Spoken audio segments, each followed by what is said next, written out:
তোমরা কি জানো গীতা কি? জানি গুরুদেব।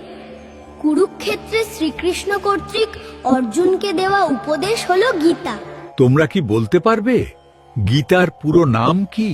হ্যাঁ গুরুদেব, গীতার পুরো নাম হচ্ছে শ্রীমদ্ ভগবদ গীতা। গীতার অপর নাম কি বলো তো দেখি? গুরুদেব, গীতার অপর নাম হচ্ছে সপ্তশতী। বলো তো দেখি গীতার রচয়িতা কে?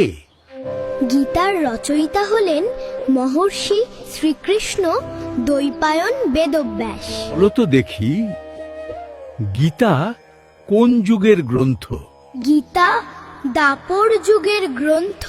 গীতায় মোট কতটি অধ্যায় আছে?